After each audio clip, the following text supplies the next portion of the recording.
رجعت لظهور إمام الزمن الصلوات.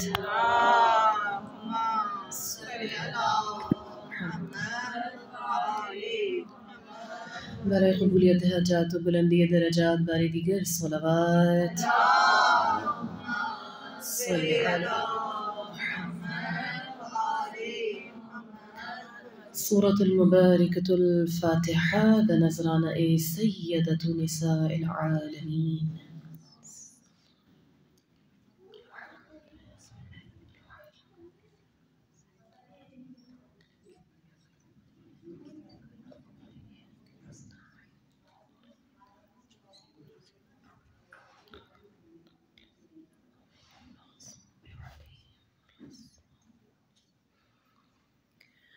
دعاء سلامتي إمام الزمان عليه السلام. بسم الله الرحمن الرحيم. اللهم كل وليك الحجة ابن الحسن صلواتك عليه وعلى آبائه في هذه الساعة وفي كل ساعة وليا وحافظا وقائدا وناصرا ودليلا وعينا حتى تسكنه أرضك طوعا وتمتعه فيها طويلا برحمتك يا أرحم الراحمين. صلى الله عليه محمد وعجل. أعوذ بالله من الشيطان الرجيم. بسم الله الرحمن الرحيم. الحمد لله رب العالمين وصلى الله على محمد وآله الطيبين الطاهرين المعصومين المظلومين ولعنة الله على أعدائهم أجمعين. أما بعد، فقد قال تبارك وتعالى في كتاب المجيد وفرقان الحميد وقوله الحق وأصدق الصادقين. بسم الله الرحمن الرحيم. إنما يريد الله ليذهب عنكم الرجس أهل البيت ويطهركم تطهيرا. صلى محمد.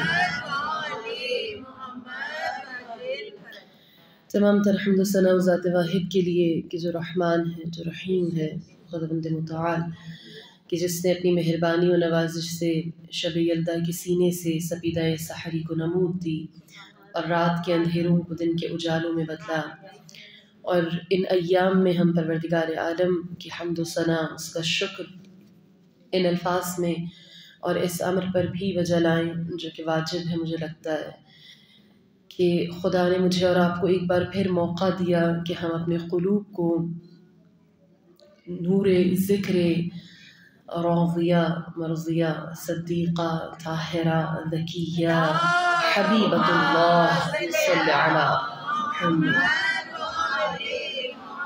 قرۃ عین الرسول بضعۃ الرسول، جس کے لیے رسول کہیں ہی قلبی التی و روحی التی بین جنبہ. اس حبیبۃ اللہ اور اس کنیز خاص کے ذکر سے ایک بار پھر خدا نے مجھے اور آپ کو اپنے قلوب کو منور کرنے کی توفیق عنایت فرمائی، اور یہ توفیق یقیناً ہر کس و ناقص کے لیے قرار نہیں دی گئی.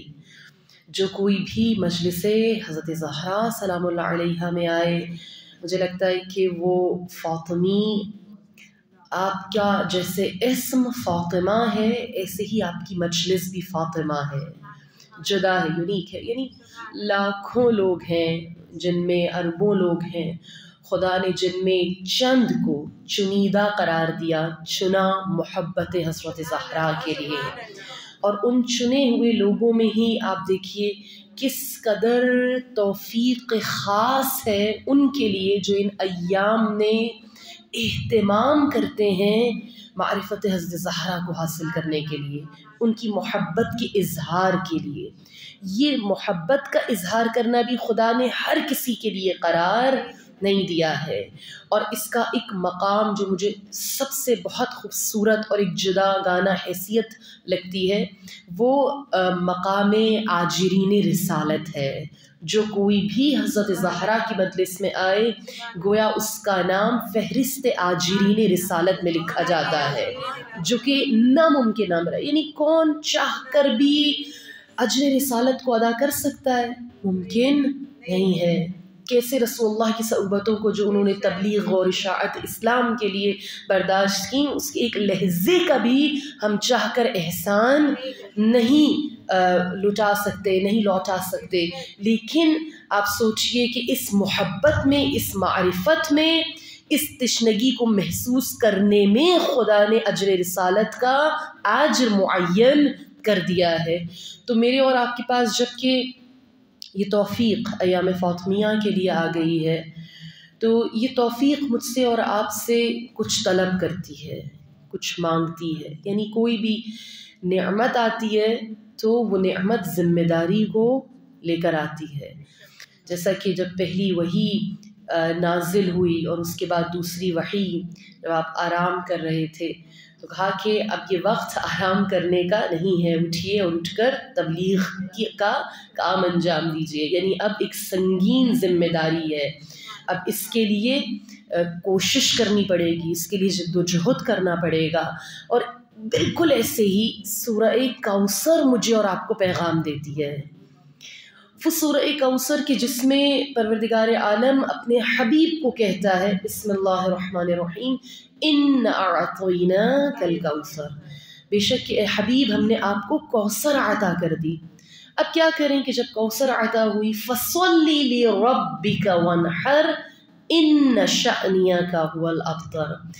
فَصَلِّ لِرَبِّكَ، بس اب آپ کو کوثر عطا ہوئی، نماز پڑھیں، وَانْحَرْ، قربانی دیں۔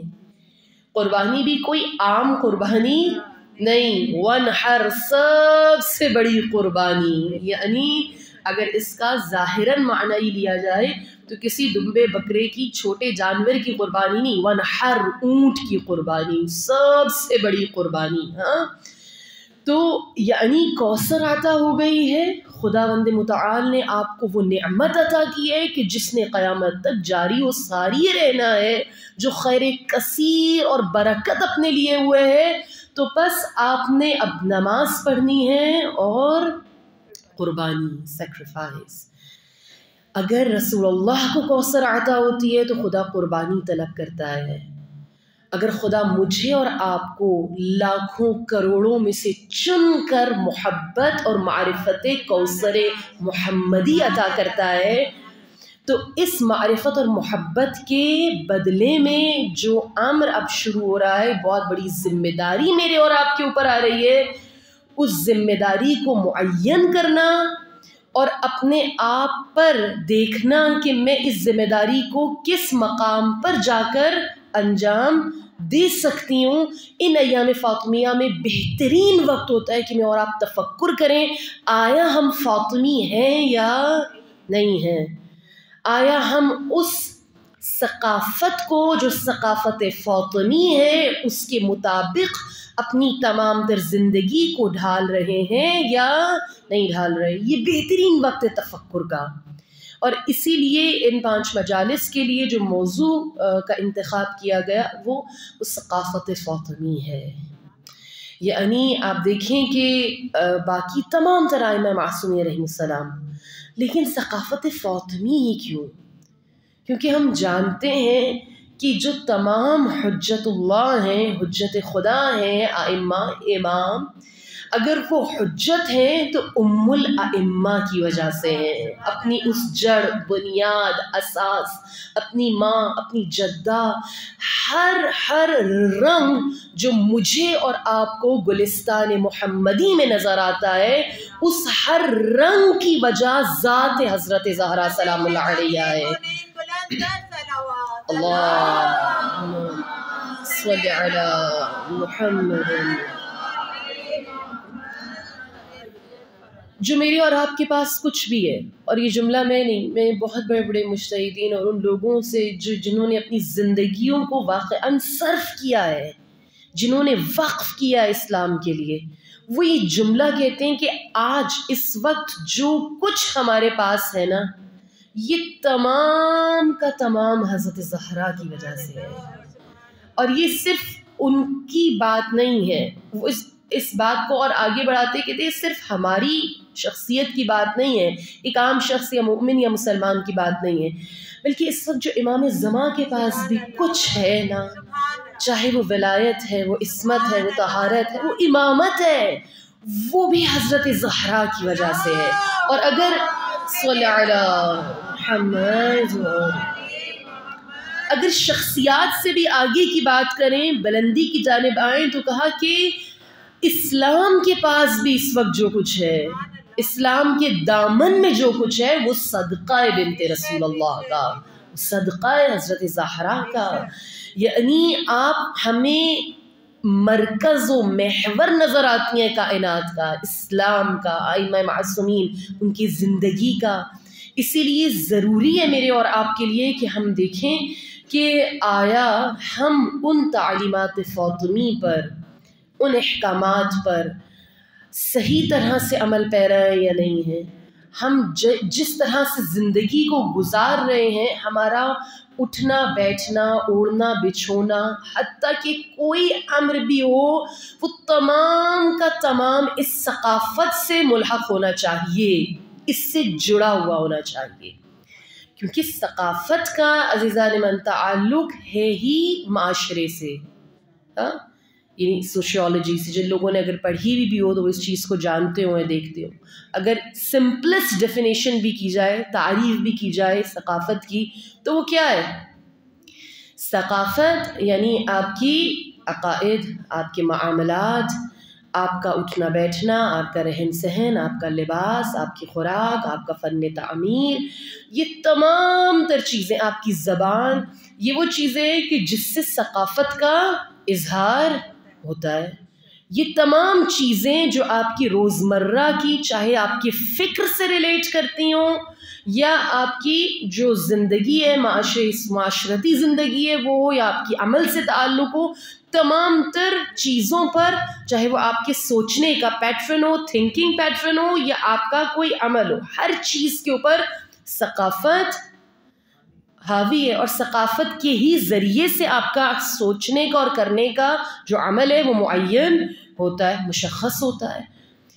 بس جب ہم یہ کہتے ہیں کہ رہن سہن، معاشرت، ہر چیز، اس کے اندر بہت ساری چیزیں آتی ہیں جو مینلی ہم کہہ سکتے ہیں اجزاء ثقافت کے، وہ زبان ہو سکتی ہے، وہ عقائد ہو سکتے ہیں، وہ معاملات ہو سکتے ہیں، اخلاقیات جو آپ کی ہے. اور آپ کے پھر اس کے بعد اگر ہم سیکنڈری لیول پر آئیں تو آپ کے تہوار، آپ کی زبان، آپ کا لباس، آپ کا خوراک، یہ سب تمام تر چیزیں، فن تعمیر یہ آ جاتا ہے. لیکن میں اور آپ اس بات پر تھوڑا سا تفکر کریں، سوچیں، چونکہ آج کی میری مجلس اس کو تھوڑا سا یہاں پر سمجھانے کی موضوع کو یا کھولنے کی ضرورت ہے کہ ثقافت بنتی کیسے ہے، یہ کیسے وجود میں آتی ہے، کلچر کیسے بنتا ہے. اگر ہم کلچر بننے کی بات کریں تو اس کی بہت ساری، اس کے بھی طریقے ہو سکتے ہیں، لیکن ایک جو جبلی ثقافت ہے یا انسانی حیوانی ثقافت ہے، اگر ہم بیسک یا سمپلسٹ بات کے اوپر آئیں تو کیسے بنتی ہے؟ یہ انسانی ضروریات کے پیش نظر بنتی ہے، جہاں سے انسان کی بقا قائم ہو، جہاں سے اسے لگے کہ یہاں پر زندگی کے تمام تر جو سہولیات ہیں وہ مجھے مہیا ہیں، وہاں سے ثقافت کا یا اقدار کے بننے کا عمل یا پروسیس شروع ہوتا ہے. مثال کے طور پر اگر کچھ لوگ سمندر کے قریب آباد ہیں، ساحل سمندر پر رہتے ہیں، تو آپ دیکھیں کہ وہاں پر جو ان کی ثقافت ہوگی وہ کس چیز کے گرد گھومے گی؟ پانی کے گرد گھومے گی. کیوں؟ کیونکہ وہیں سے ہی، وہاں سے ان کی زندگی گزارنے کا سارے جو معاملات ہیں وہاں سے چل رہے ہوں گے، وہ خوراک بھی وہیں سے لے رہے ہیں، اگر وہ معاش کرنا چاہتے ہیں، ذریعہ معاش ہوگا ان کا وہ بھی وہیں سے ہوگا، تو ان کی پوری ثقافت اس جگہ کے گرد گھومے گی. یعنی آپ اگر ان کے تہوار دیکھیں گے تو وہ بھی پانی سے ریلیٹڈ ہوں گے، ان کا لباس ہوگا وہ بھی وہیں سے اس کے موسم کے مطابق ہوگا، حتیٰ کہ جو زبان ہوگی، زبان کے اندر ان کے جو استعارے ہوں گے وہ بھی پانی، مچھلی، آسمان، انہی چیزوں سے ریلیٹ کریں گے. حتیٰ کہ اگر وہ شاعری کریں تو ان کے لیے خوبصورتی بھی نیلے رنگ کے اندر بہت زیادہ ہوگی. اور ایک وقت جب یہ ثقافت پروان چڑھتی جائے گی تو شاید ایک وقت آئے گا کہ جب پانی ان کے لیے ایک مقدس درجہ بھی رکھنے لگے. یہ تمام تر کام کیوں ہوگا؟ کیونکہ ان کی بنیادی ضرورت خوراک کی، معاش کی، زندگی کو آگے چلانے کی وہاں سے پوری ہو رہی ہے. بالکل ایسے ہی چاہے بیابان ہو، صحرا ہو، پہاڑوں میں رہنے والے لوگ ہوں، تو وہاں پر بھی آپ دیکھیں، یہاں پہ اگر یہاں پر میں دیکھوں اسکردو گلگت بلتستان کے لوگ بیٹھے ہیں تو وہاں پر خوبصورتی پہاڑ ہے آپ کے لیے، آپ کی سرسبز شادابی ہے، وہاں پر پھول ہیں، آپ کی جو تہوار ہیں وہ بھی وہاں کے مطابق ہوں گے، آپ کا لباس وہاں کے مطابق ہوگا. یورپ چلے جائیں، لانگ کوٹس کا فیشن ہے، ٹائس کا فیشن ہے. کیوں ہے؟ وہ پہنتے ہیں، وہاں پر سردی زیادہ ہے، اس کے مطابق انہوں نے ہر چیز کو، یعنی انسانی ضروریات کے مطابق اقدار بنائی جاتی ہیں اور ان اقدار کے مطابق ثقافت کو مولڈ کیا جاتا ہے، بنایا جاتا ہے. حتیٰ کہ عربوں میں بھی آپ دیکھ لیں، سارا سال لڑیں گے لیکن جب حج کا موسم آئے گا تو ان کے لیے ایک میلہ ہے، ایک ایونٹ ہے، سب کچھ چھوڑ کے یکجا ہو جائیں گے، سارے لڑائی جھگڑے ختم، اور وہاں سے اپنے معاش کا جو ہے وہ کام چلائیں گے، اس کو آگے بڑھائیں گے. کیونکہ سب لوگ متفق ہیں کہ یہاں پر نہیں لڑ سکتے کیونکہ یہیں سے ہی سارا کام چلنا ہے، یہیں سے ہم نے سارا سال کے لیے اکٹھا کرنا ہے. یعنی ہر جگہ کی، دنیا کا کوئی بھی خطہ ہو، یہ کون سی ثقافت ہے؟ یہ جبلی ثقافت ہے، حیوانی ثقافت ہے. لیکن جس ثقافت کو میں اور آپ فالو کرتے ہیں اس ثقافت میں اقدار کو انسانی ضروریات کے مطابق مولڈ نہیں کیا جاتا. یہ عام ثقافتوں کی بات ہے، یہ عام کلچرز کی بات ہے جو پوری دنیا میں بنتے ہیں اور آگے پروگریس کرتے رہتے ہیں. ان کی ہر چیز ان کی ضرورت سے مطابق ریلیٹ کرتی ہے، ان کی ساری قدریں وہاں پر جا کر ختم ہوتی ہیں، وہاں پر جا کے جڑتی ہیں. یہ کس چیز کو کتنا زیادہ اہم گرداننا ہے، کس کو کم اہمیت دینی ہے، یہ تمام تر چیزیں ان کے اس مطلب سے جا کر ریلیٹ کریں گی جہاں سے ان کی ضروریات پوری ہو رہی ہیں. لیکن میں اور آپ اس عام جبلی یا حیوانی ثقافت کے ماننے والے نہیں ہیں. ہم اس ثقافت کو ماننے والے ہیں یا اس کی پیروی کرنے والے ہیں کہ جہاں پر ہم اپنی ضروریات کے مطابق اقدار اور ثقافت کو نہیں ڈھالتے، بلکہ وہ قدریں اس پیرامیٹر پر ہیں کہ ہمیں اپنی تمام تر ثقافت کو اس پیرامیٹر پر لے کر جانا ہے. اور وہی وہ پیرامیٹر ہے کہ جو خدا اس پوری دنیا میں نافذ ہوتے ہوئے دیکھنا چاہتا ہے. وہی وہ مقام ہے جس کی وجہ سے 1,24,000 انبیاء کرام مبعوث کیے گئے اور ائمہ معصومین کا سلسلہ. صلی علی، اس سے بہتر انداز میں مل کر صلوات دیجیے گا.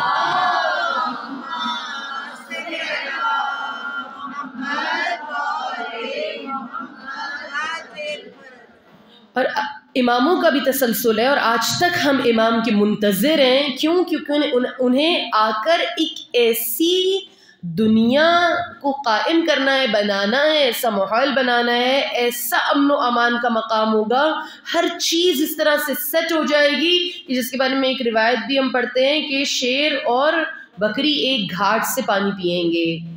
یہ کب ہوگا؟ یہ تب تک نہیں ہوگا کہ جب تک ہم اپنی تمام تر چیزوں کو اس پیرامیٹر پر نہیں لے کر آئیں گے جس پر وہ ثقافت ٹھہری ہوئی ہے یا قائم ہے جس ثقافت کو میں اور آپ فالو کرتے ہیں. اور وہ اسلامی ثقافت ہے یا ثقافت فاطمی ہے. یعنی یہ دونوں سنونمز ہیں، ایک ہی چیز ہے، یا تو آپ اسلامی ثقافت کہہ لیں اسے یا ثقافت فاطمی کہہ لیں.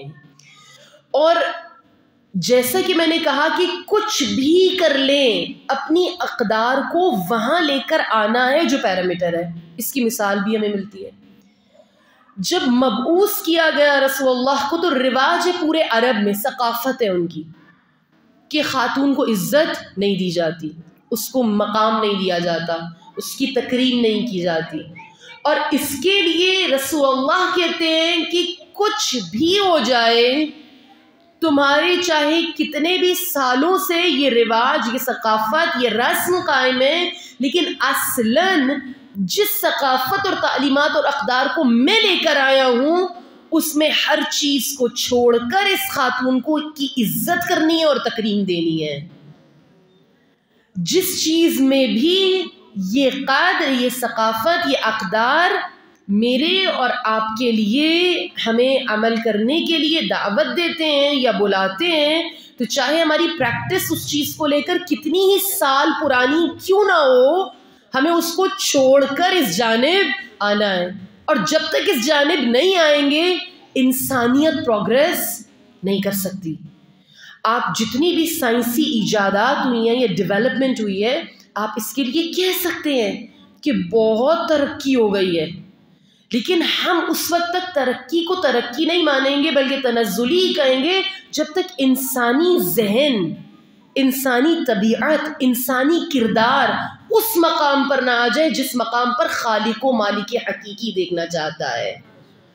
چاہے ظاہری طور پر جتنا مرضی ترقی یافتہ ہو جائیں، ڈیولپمنٹ کر لیں، لیکن اصل میں ڈیولپمنٹ کیا ہے؟ اس کی جانب شہزادی فاطمہ حضرت الزہرا سلام اللہ علیہا اپنے صلی علی محمد اپنے خطبے میں بھی اشارہ کرتی ہیں اور بتاتی ہیں، یعنی دو ثقافتوں کا کمپیریزن کرتی ہیں ایک مقام پر آ کر، اور کہتی ہیں کہ اشارہ کر کے مخاطب ہیں جن لوگوں سے، کہا کہ تم لوگ وہ کہ جو بدبودار کیچڑ سے اپنی پیاس بجھانے والے تھے، وہ جو گھاس پھوس کے کھانے والے تھے، اس سے اپنی بھوک کو ختم کرنے والے تھے، تم کہ جن کے پاس کوئی انسانی اقدار نہیں تھیں، گویا شہزادی کہنا چاہتی ہیں تمہیں میرے بابا کس مقام پر لے کر آئے، وہ کہ تمہاری حیثیت نہیں تھی، تمہاری حیثیت اس سے زیادہ کیا تھی؟ آپ نے اس کے لیے بھی ایک استعارہ استعمال کیا، آپ نے کہا جس طرح سے ایک پانی پینے والے کے لیے ایک گھونٹ پانی ہوتا ہے، جس طرح سے ایک انتہائی لالچ رکھنے والے شخص کے لیے ایک تر نوالا ہوتا ہے، ایک چنگاری جو جلد بجھ جانے والی ہوتی ہے، تمہاری حیثیت اتنی تھی، اور تمہیں اس ثقافت سے، اس تمدن سے نکال کر کہ جس کا ثمر فتنہ تھا، فساد تھا، جس کا باطن خوف تھا، جس کا ظاہر صرف تلوار چلانا تھا، وہاں سے نکال کر ان انسانی اقدار کی جانب میرے بابا محمد مصطفیٰ صلی اللہ علیہ وآلہ وسلم لے کر آئے، صلی علی محمد۔ یعنی کہ تم لوگ کی جو خوف کھاتے تھے کہ کہیں تمہیں جو ارد گرد کے رہنے والے تمہیں اچک نہ لیں، تمہیں ختم نہ کر دیں، تم جس تیرگی کا، خوف کا، ظلمت کا، اندھیرے کا شکار تھے، کہا میرے بابا ہے کہ جن کے آنے کی وجہ سے یہ پوری دنیا منور ہو گئی، جن کے آنے کی وجہ سے تمہارا یہ خوف ختم ہو گیا۔ کون ہے وہ؟ میرا شوہر علی تھا کہ جس نے تلوار کو بے خوف انداز میں اس طرح چلایا کہ تمہارے ہر طرح کی خوف کو، تیرگی کو دور کر دیا، یعنی بتایا کہ تم اصلاً کیا تھے، تمہارے دل میں بغض تھا، کینہ تھا، نفاق تھا، تم قطع رحمی کرنے والے تھے، تم خوف رکھنے والے تھے، تمہارے اندر طہارت و پاکیزگی کا، نظافت کا کوئی نظام نہیں تھا، کوئی فرق یا تمیز نہیں تھی، تمہیں اس ثقافت سے نکال کر ایک اسلامی ثقافت کی جانب جو لے کر آیا، اور جس گھرانے سے تم ان اقدار سے، جو اسلامی اقدار ہیں، ان سے روشناس ہوئے، گویا آپ کہنا چاہتی ہیں کہ ان کے ساتھ تمہارا رویہ اب کیا ہے، تمہیں یہاں تک لانے والے کون ہیں، گویا تم بھول گئے ہو۔ تو یعنی ان دو ثقافتوں کا بہت خوبصورت کمپیریزن ہمیں بی بی کے خطبے میں بھی ملتا ہے کہ تم پہلے کیا تھے اور اب تمہیں کیا کر دیا گیا، لیکن اب تم دوبارہ جاہلیت کی جانب پلٹ رہے ہو، تم دوبارہ ایج آف اگنورنس کی طرف جا رہے ہو۔ یعنی جو جتنا محمد و آل محمد سے دور ہوگا، جو جتنا آپ کی تعلیمات سے دور ہوتا چلا جائے گا، وہ اتنا جہالت کے سپرد ہوتا چلا جائے گا، اتنا ایج آف اگنورنس کی جانب جائے گا۔ بس میرے اور آپ کے لیے جب ہم نے آج ہم صرف اس نقطے پر بات کریں اور سمجھنے کی کوشش کریں کہ ہم نے کہا ثقافت یعنی ہماری ثقافت ہماری ضروریات کے مطابق ڈھلتی نہیں ہے. ہماری ثقافت کس پیرامیٹر کے گرد آئے گی اور گھومے گی اور پلٹے گی بار بار، وہ کیا ہے؟ ہر ثقافت کا ایک ظاہر ہوتا ہے، ایک باطن ہوتا ہے نا. یعنی بہت ساری ثقافتوں کا باطن ان کی بنیادی ضروریات ہے، ان کا اپنا مطلب ہے، اس جانب آئیں گے، ان کی ہر چیز اس جانب پلٹے گی. لیکن ثقافت فاطمی کا باطن توحید ہے، ثقافت فاطمی کا باطن اخلاص ہے. ہر تہوار، ہر رسم، ہر زبان، یہاں پر عقائد، معاملات، ہر چیز جس محور کی جانب پلٹے گی وہ توحید پروردگار عالم ہے، وہ اخلاص ہے، جس کی جانب حضرت زہرا اپنی پوری زندگی میں اشارہ کرتی رہیں اور بلاتی رہیں. ہم نے واپس جہاں پلٹنا ہے آنا ہے، یا جو پیرامیٹر ہے جس پیرامیٹر پر ہر چیز آ کر ڈیفائن ہوتی ہے ہماری، وہ توحید ہے. اور ایسا کیوں نہ ہو؟ کیونکہ ہمیں سورہ کوثر کا باطن بھی توحید نظر آتا ہے. یعنی کوثر اور تکاثر، کثرت دونوں میں، تکاثر یعنی وہ بھی کثرت ہے، کوثر یہ بھی کثرت ہے، لیکن دونوں کثرتوں میں ایک فرق ہے. تکاثر جو جمع کرنے کی ایک ہوس ہے یا لالچ ہے، یا کثرت کی جانب لے کر جانے والی ہے. یعنی وہ کثرت ہے، میرے اتنے بیٹے ہو جائیں، اتنے گھر ہو جائیں، اتنی دولت ہو جائے. خدا کہتا ہے یہ تمام تر چیزیں کہاں پر آ کر ختم ہوں گی؟ لالچ پر ختم ہوں گی، ہوس پر ختم ہوں گی، تمہاری آخرت کی نابودی پر ختم ہوں گی. لیکن کوثر محمدی کی جانب آؤ، اس کا جو ابتدا ہے، اس کی جو اختتام ہے، وہ تمام کا تمام توحیدی ہے. وہ تمہاری دنیا و آخرت کو سنوارنے والا ہے، تمہیں سفر جو کرنا ہے. یعنی موٹو بار بار ثقافت اسلامی میں موٹو کیا دیا جا رہا ہے؟ پیرامیٹر توحید اخلاص ہے، باطن ہے. موٹو کیا ہے؟ وہ آیت کہ جسے میں اور آپ فقط جنازے پر پڑھتے ہیں یا کسی کے مرنے کی خبر کو سن کر پڑھتے ہیں، اصلاً یہ میری اور آپ کی زندگی کا اور ثقافت فاطمی کا موٹو ہے. اور وہ آیت استرجاع ہے، ان للہ و ان الیہ راجعون. آئے ہو، کیسا رہن سہن رکھو گے؟ کیا بولو گے؟ کیا سوچو گے؟ کیا عمل کرو گے؟ اسی کے مطابق عمل کرو گے جس کی جانب پلٹنا ہے، جس کی جانب بازگشت ہے. یعنی آئے ہو تو بے مہار نہیں ہو. نہ آتے اگر بھیجنے والا نہ بھیجتا، خدا نے بھیجا ہے تو یہاں پر بھی اسی کی تعلیمات کے مطابق عمل ہوگا نا. ہاں تب میں اور آپ رخ پھیر لیں تعلیمات سے، یا خدا کی اخلاص سے، یا اس کی توحید سے، اگر ہمیں معلوم ہو کہ ہمیں اس کی جانب واپس نہیں جانا. گھر سے آئیں اور گھر واپس، پتہ ہے نا. تو آپ کے معاملات کیسے ہوں گے، آپ کے خیالات کیسے ہوں گے اگر آپ یہاں پر بھی بیٹھیں گے تو آخر میں یعنی کہیں نہ کہیں عموماً ہوتا ہے کہ لوگ مجلس سن رہے ہوتے ہیں لیکن ذہنی طور پر گھر کے کام کر رہے ہوتے ہیں، کیونکہ پتہ ہے کہ واپس وہاں جانا ہے اور کیا چھوڑ کر آئے تو وہ سب چیزیں مینیج ہو رہی ہوتی ہیں. میں اور آپ آئے ہیں، لیکن بار بار جس چیز کو ریمائنڈر، الارم رکھنے کی ضرورت ہے وہ یہ کہ آئے ہیں تو یہی رہنا نہیں ہے. جہاں جانا ہے، جس کی طرف جانا ہے، بس اپنے معاملات کو بھی اسی طرح سے منظم کریں یہاں پر. اور یہی مجھے اور آپ کو ثقافت فاطمی سکھاتی ہے، جس کا باطن توحید ہے، اخلاص ہے. ہر چیز یہاں پر جو پلٹے گی وہاں پر جائے گی. دوسرا اہم نقطہ اس کی تمہید میں کیا ہے؟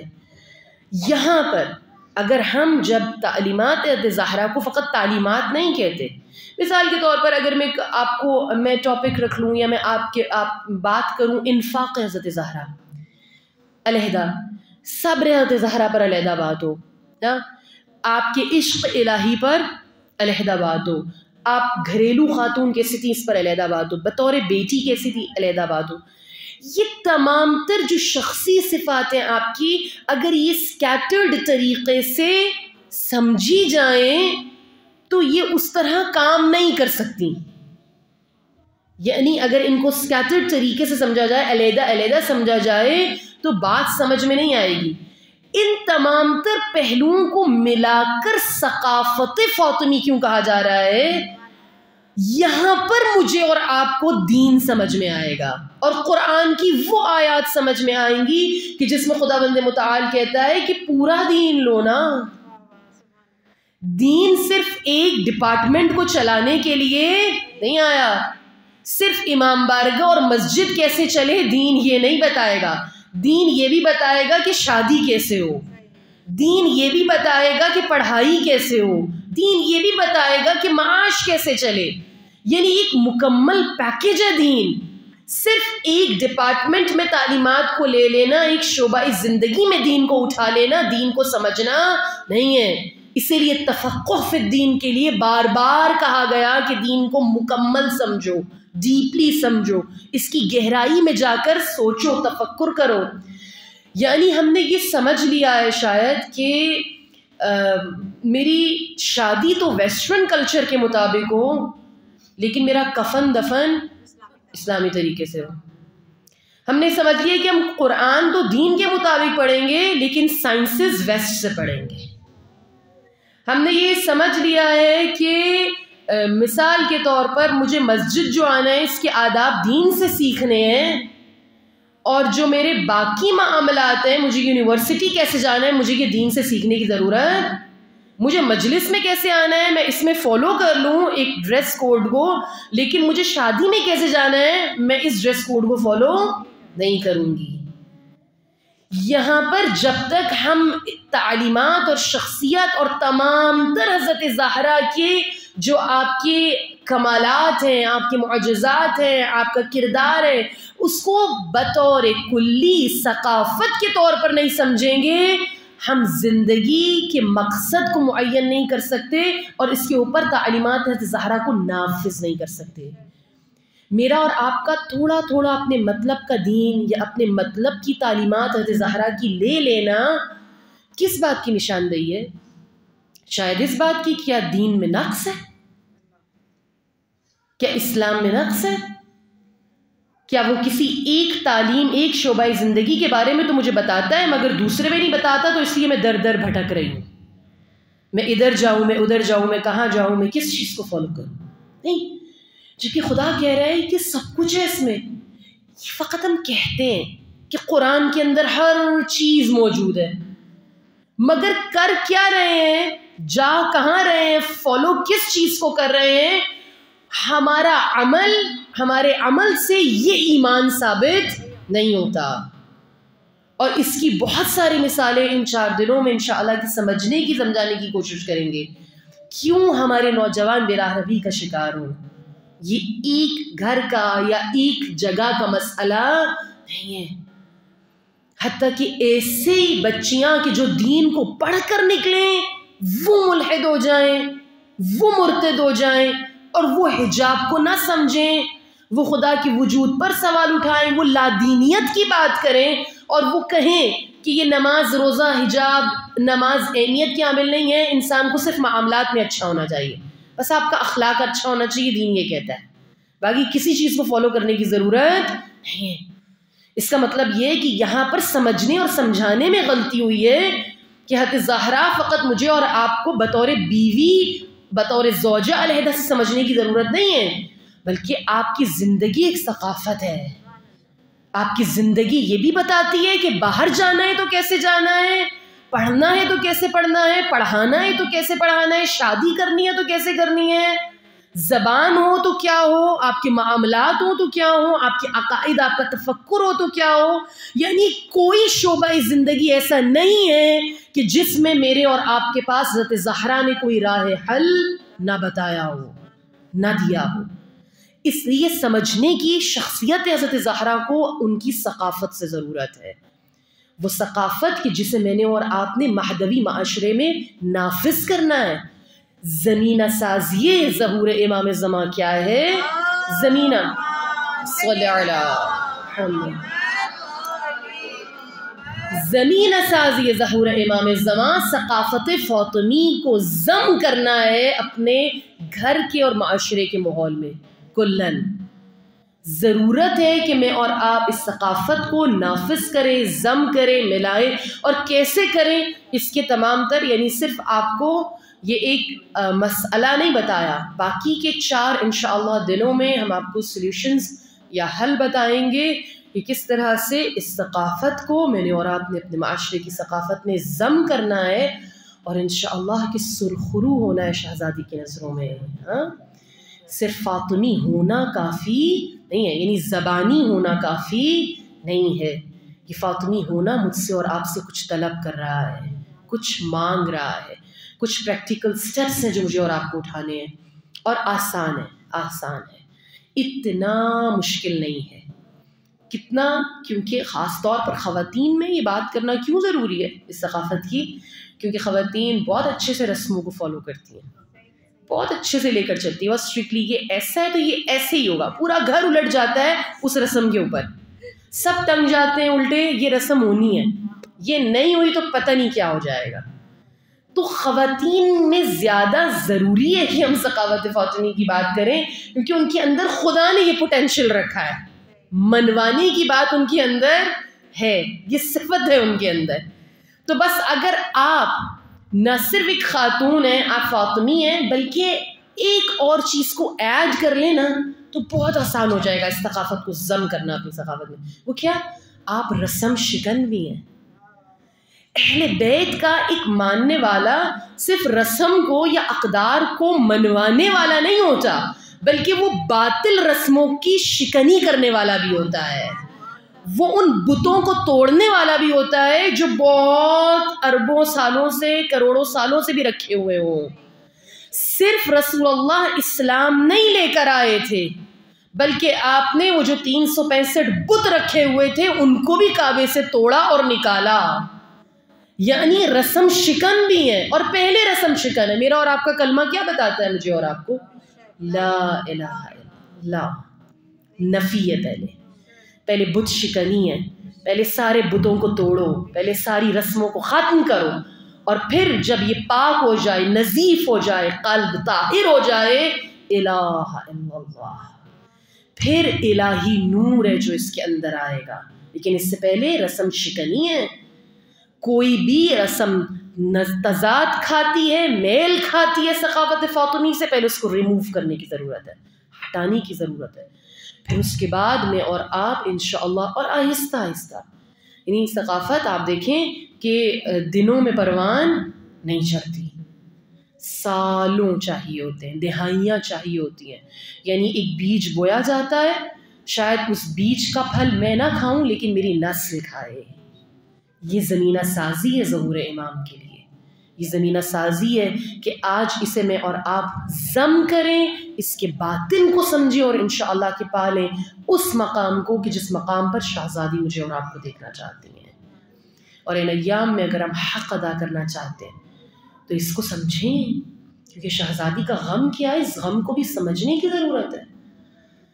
زہرا کا غم فقط ٹوٹی ہوئی پسلیاں نہیں ہیں، زہرا کی تکلیف محسن کا چلے جانا نہیں ہے. کون سمجھ پائے اس مرثیے کو کہ جو حضرت زہرا رسول اللہ کے جانے کے بعد کہہ رہی ہیں، صبت علیہ مصائب اللیل والنہار. کون سمجھے کہ مصائب زہرا کیا ہیں؟ آیا در کا جلنا ہی مصیبت ہے؟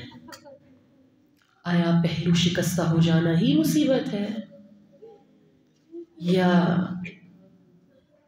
علی کا لوگوں کو چھوڑ دینا زہرا کے لیے بڑی مصیبت ہے؟ دین سے منہ پھیر لینا زہرا کے لیے لوگوں کا بڑی مصیبت ہے. دین میں بدعت کا اجرا کرنا زہرا کے لیے بڑی مصیبت ہے. اس مصیبت کو سمجھنے کی عزیزان ایمان مجھے اور آپ کو ضرورت ہے کہ آیا مصائب زہرا کے ختم ہو گئے یا آج بھی جاری ہیں؟ معاشرے میں کسی نہ کسی طرح سے یہ مصیبت جاری ہے جو زہرا کے دل کو چھلنی کیے دیتی ہے، جو آپ کے جگر کو باش باش کیے دیتی ہے. بس آ جائیں ان ایام میں مدینے کی گلیوں میں، جہاں پر ایک دروازے سے آگ اور دھواں اٹھتا ہوا دکھائی دے رہا ہے. یہ کون سا دروازہ ہے؟ یہ کون سا مقام ہے جہاں سے دھواں اٹھ رہا ہے؟ یہ وہ مقام ہے کہ جہاں پر ایک دو مرتبہ نہیں، کئی مرتبہ حبیب خدا رحمت للعالمین نے کھڑے ہو کر سلام عرض کیا ہے۔ یہ وہ مقام ہے کہ جہاں پر صبح و شام آتے جاتے رسول اللہ کہتے تھے السلام علیک یا اہل البیت النبوہ، اہل بیت نبوت آپ پر میرا سلام ہے۔ مگر کیا ہوا؟ اس دروازے کو آگ لگا دی گئی۔ فقط دروازے کو آگ نہیں لگائی گئی بلکہ اس دروازے کے پیچھے رسول اللہ کی اکلوتی بیٹی زہرا جو دہائی دے رہی تھی کہ تم اس گھر کو آگ لگاؤ گے جس میں فاطمہ رہتی ہے، جس میں حسنین رہتے ہیں۔ جواب معلوم ہے کیا آیا؟ رہتے ہیں تو رہا کریں، اس گھر کو گھر والوں سمیت آگ لگا دی جائے گی۔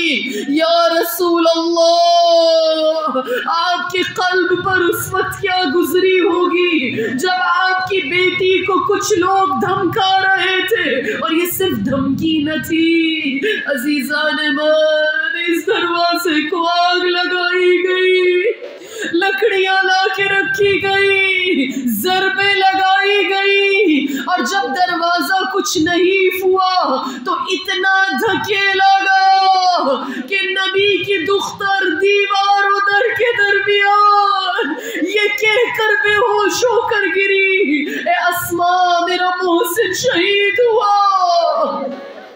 کاش کہ یہ ظلم یہاں پہ رک جاتا، مگر یہاں تک کہانی نہ رکی۔ مسلمان جو فقط کہتے ہیں کہ اللہ اور رسول پر ایمان رکھتے ہیں، مگر کیا رسول اللہ کے گھر کا یہ احترام ہے؟ ادھر رسول کی بیٹی بے ہوش ہے اور ادھر لوگ گھر میں جاتے گئے وہ زہرا کہ جن کے راضیہ و مرضیہ، جن کے مصائب کی انتہا نہیں، کیسے بتایا جائے ان میخوں کے بارے میں جو زہرا کے شکستہ پہلو میں ہے، کیسے بتایا جائے ان تماچوں کے بارے میں، مجھے نہیں معلوم یہ جملہ کہنا بھی چاہیے یا نہیں۔ یہ کس قدر گرا گزرے گا صاحب العصر والزمان،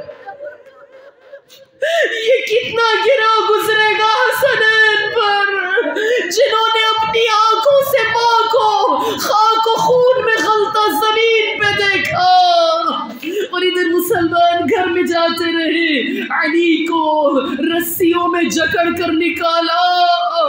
جب اس عالم میں علی کو دیکھا نا، کنفس خود کہتا ہے میں نے دیکھا وہ زہرا جو بے ہوش تھی، جب علی کو دیکھا اچانک سے کھڑی ہوئی، زمین سے بلند ہوئی، زمین پر ہی تھی مگر ہاتھ کو بلند کر کے علی کی اما کا دامن پکڑ لیا۔ کنفس کہتا ہے میں نے سوچا ایک عورت ہے، زخمی ہے، کتنا دفاع کرے گی، کمزور ہے، میں نے پوری قوت لگائی نہیں چھوڑا۔ کہا جب میں علی کو گھسیٹتا ہوا دالان تک لایا تو زہرا مرضیہ زمین میں ساتھ ساتھ علی کے،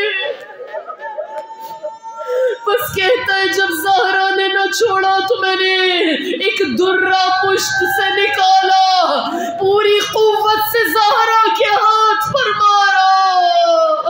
یہ وہ دست بریدہ تھا جو غسل و کفن تک بریدہ رہا، جو سیدھا نہ ہو سکا، مگر ایسا میرا کیوں کر آپ نے یہ تمام زخم علی سے چھپا کے رکھے؟ آپ کی مصیبتوں پر سلام، آپ کے اس دست بریدہ پر میری اولاد قربان یا زہرا۔ یا رسول اللہ، اپنی بیٹی کے جسم کے ڈھائے ہوئے اعضاء کا ہم سے پرسہ لے لیجئے۔ اے مدینے کے والی، اے یتیموں کو سہارا دینے والے، اسی مدینے میں آئیے اور دیکھیے آپ کی یتیمہ کا کیا حال ہے۔ اے بے سہارا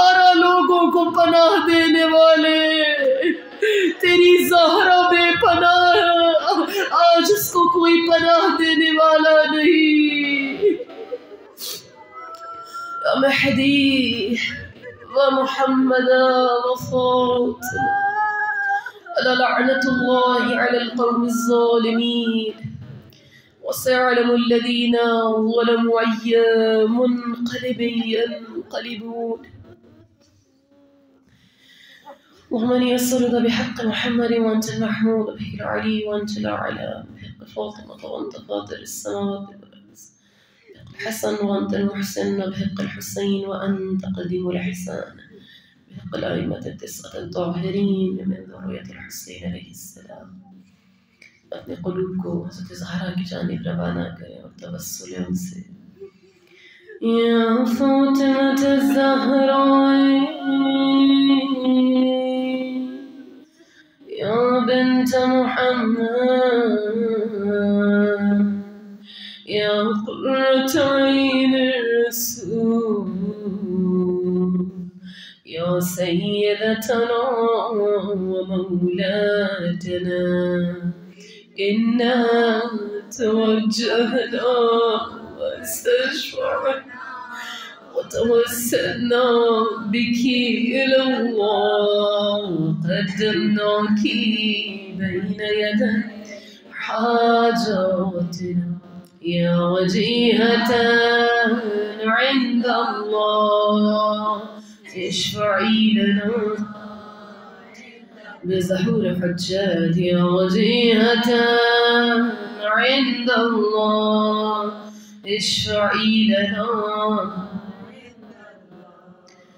برای صحت و سلامتی امام الزمان یا وجیهة عند الله اشفعی لنا برای قبولیت حاجات بلندی درجات جتنے منتظمین بانیان سامعین تمام کی حاجات کے لیے یا وجیهة عند الله اشفعی لنا تمام مرحومین کی مغفرت کے لیے خاص طور بانیان کی مرحومین کی مغفرت کے لیے آپ جتنے سامنے آئے ہیں انشاءاللہ آپ کے آج کی اس گریے میں ہم شامل کرتے ہیں جن کے والدین اس دنیا میں نہیں رہے جن کے ماں باپ بہن بھائی کوئی بھی عزیز و اقارب انشاءاللہ میری ماں سمیت تمام کی قبول میں آج نور حضرت زہرا سے وہ نورانی ہو اور شفاعت حضرت زہرا نصیب ہو تمام مرحومین کی مغفرت کے لیے تمام مریضان کی شفا یابی کے لیے اپنے لیے روحانی و قلبی شفا بھی مانگیے کہیے یا وجیہة عند الله اشفعي لنا اللهم عجل لوليك الفرج اللهم عجل لوليك الفرج اللهم عجل لوليك الفرج وتقبل منا إنك أنت السميع العليم اللهم اغفر للمؤمنين والمؤمنات والمسلمين والمسلمات برحمتك يا أرحم الراحمين